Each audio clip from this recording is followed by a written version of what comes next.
My name is Marcus, and for 12 years I worked as a hunting guide in the Cascade Mountains of Washington State. When people think about what makes a good guide, they usually focus on the obvious things: knowing the terrain, understanding animal behavior, being able to track effectively through different weather conditions.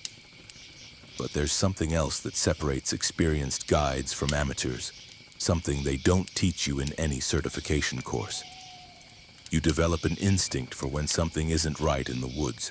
After more than a decade of leading hunting parties through some of the most remote wilderness areas in the Pacific Northwest, I thought I'd encountered every possible scenario.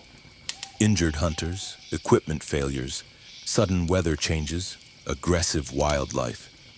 I'd handled medical emergencies miles from the nearest road, navigated through whiteout conditions, and dealt with clients who had no business being in the wilderness in the first place.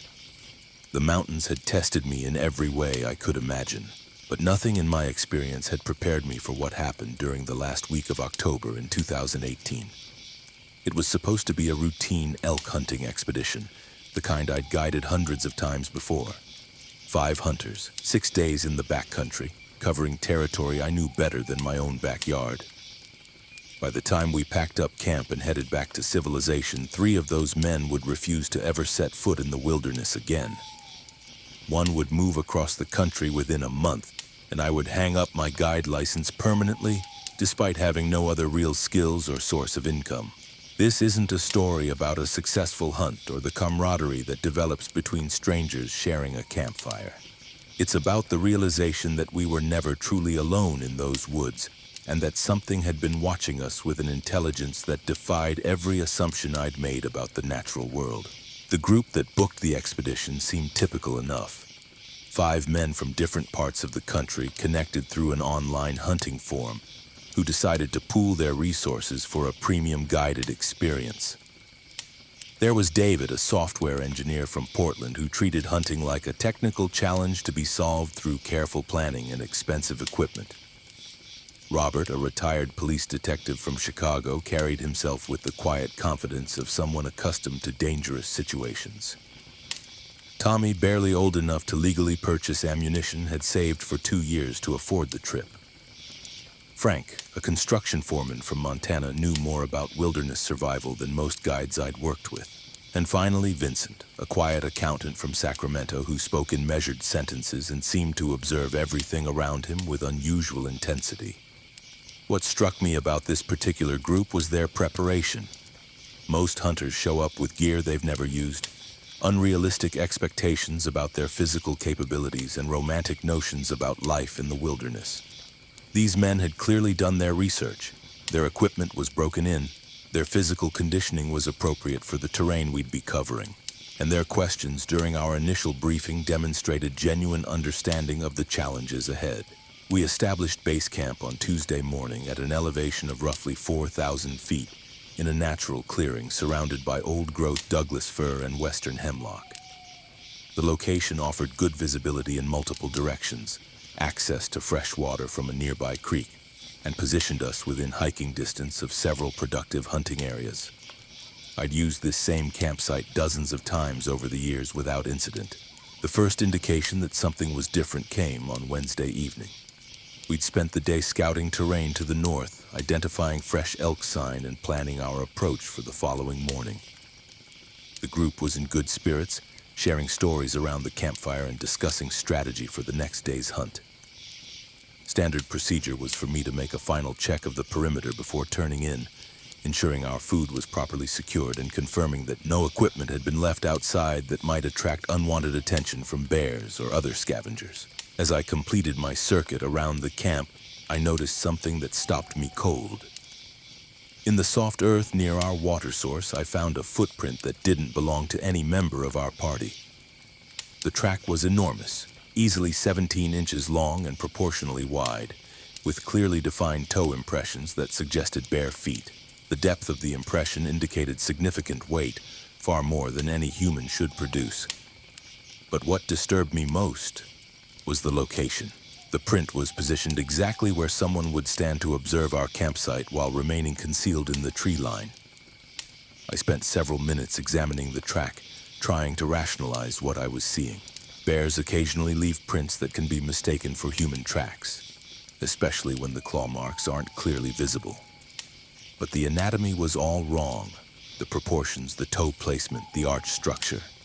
This wasn't a bear print, and it definitely wasn't human. At least not from any human I'd ever encountered. My first instinct was to alert the group immediately.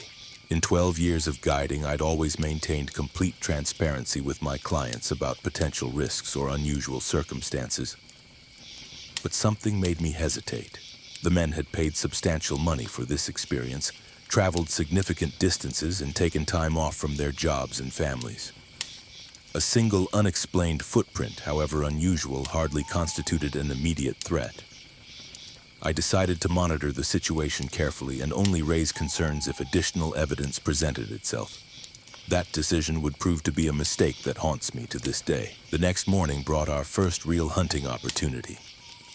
Frank had spotted a small herd of elk moving through a valley roughly 2 miles from camp, and we positioned ourselves along their probable route. The stalk required us to split into 2 groups, with Vincent, Tommy, and myself taking an elevated position while David, Robert, and Frank approached from the valley floor. Everything proceeded according to plan until approximately 10:30 in the morning, when our radio communications were interrupted by sounds that defied explanation. Through the static, we could hear what sounded like vocalizations coming from somewhere in the forest.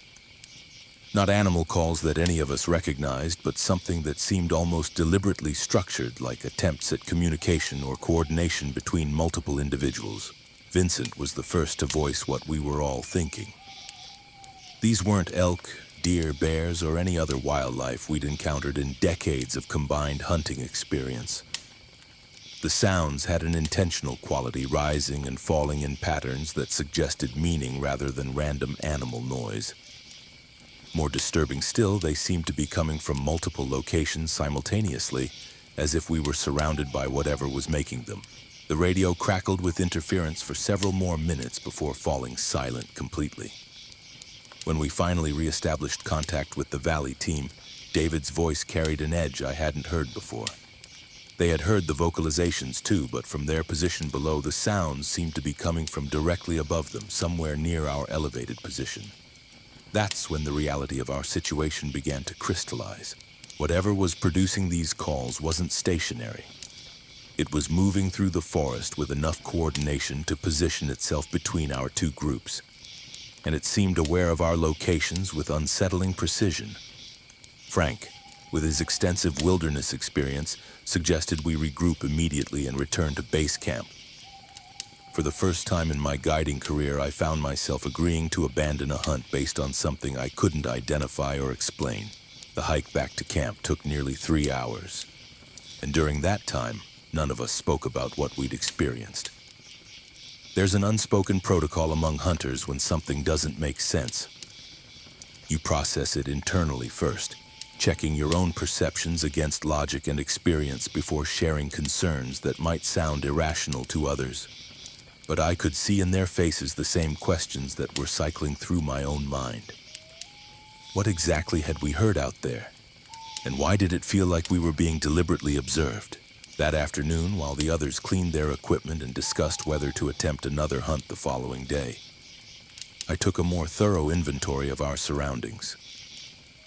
What I discovered made my blood run cold.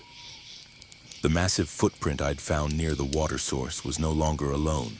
Fresh tracks led away from our camp in multiple directions, following game trails and natural pathways with the kind of route selection that demonstrated intimate knowledge of the terrain.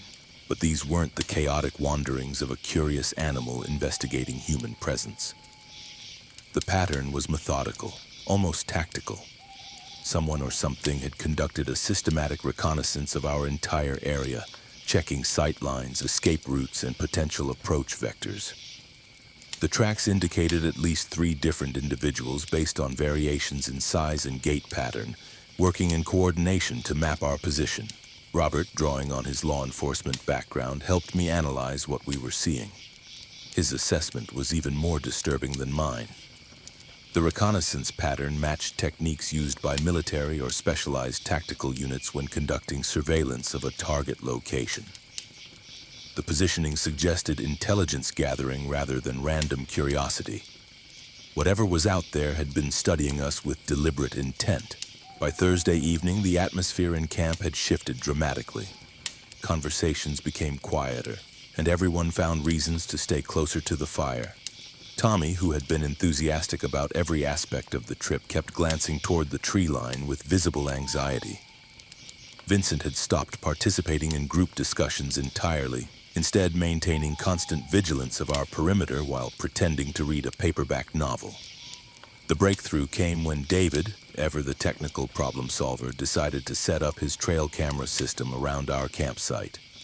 He'd brought 3 high-resolution units equipped with motion sensors and infrared capability, originally intended to scout elk movement patterns. But given our circumstances, he repositioned them to monitor the approaches to our camp during the night hours. What those cameras captured between midnight and dawn on Friday morning would fundamentally alter how each of us understood our place in the natural world. The first activation occurred at 12:47 a.m., triggered by movement along the creek bed approximately 40 yards from our tents. The infrared footage showed a figure moving with fluid precision through terrain that should have been nearly impossible to navigate in complete darkness. The individual appeared to be examining the area where we'd been filtering water, spending several minutes in what looked like detailed investigation of our activities. But it was the physical characteristics that defied explanation. The figure stood easily 8 feet tall with proportions that seemed almost human but scaled beyond any normal parameters. The shoulders were impossibly broad, the arms extended to a length that would have placed the hands well below the knees, and the movement displayed a combination of power and agility that no human could possess. The second activation came at 2:23 a.m., this time capturing 2 figures positioned on opposite sides of our camp. They remained motionless for nearly 20 minutes, apparently communicating through subtle gestures and postures rather than vocalizations. The coordination between them was unmistakable, suggesting a level of intelligence and social organization that challenged every assumption about what kinds of creatures inhabited these mountains. The final activation at 4:15 a.m. provided the most disturbing footage. 3 figures approached to within 15 feet of our sleeping area, moving with such care that none of us were awakened by their presence. They appeared to be examining our equipment, our fire pit, even the arrangement of our tents, as if conducting a detailed assessment of human camping practices. Frank was the first to see the footage when David reviewed it the following morning. His reaction was immediate and visceral. This construction foreman, who had spent decades working in remote locations, who prided himself on his practical approach to wilderness challenges, took one look at those images and began packing his gear without explanation. When the rest of us gathered around David's laptop to watch the recordings, the silence that followed was profound. Here was definitive proof that we had been under systematic observation by creatures that possessed both the physical capability and the intellectual sophistication to study us while remaining completely undetected. Tommy was the first to break the silence, his voice barely above a whisper. He asked the question that none of us wanted to articulate. If these things had been so close to us while we slept, if they possessed such obvious physical advantages, why hadn't they simply taken whatever they wanted? What were they waiting for? And perhaps most terrifying of all, how long had they been watching us before we became aware of their presence? We packed up camp that morning in complete silence, moving with an efficiency born of shared understanding that our time in those mountains was over. The hike out felt different than any I'd experienced before. Every shadow seemed deliberate, every broken branch a potential sign that we were still being observed. Frank led the group, setting a pace that had us back to the trailhead in half the normal time. None of us filed reports with Park Services or Wildlife Management. What would we have said? That we'd encountered something that shouldn't exist? Something that challenged the fundamental assumptions about what lives in our forests? The footage remained on David's hard drive, shared only among the 6 of us, too extraordinary to release but too compelling to delete. I kept my guide license for another month before finally admitting to myself that I could never return to those woods with the same confidence I'd once possessed. The wilderness I thought I knew intimately had revealed itself to be far more complex, far more inhabited than any field guide or topographical map could indicate. Somewhere in the Cascade Mountains, in territories we've marked as empty on our maps, an intelligence watches and waits with patience that spans generations. The questions that began that October morning remain unanswered. But sometimes late at night when the wind picks up outside my house, I find myself wondering if the answers would be more disturbing than the mystery itself.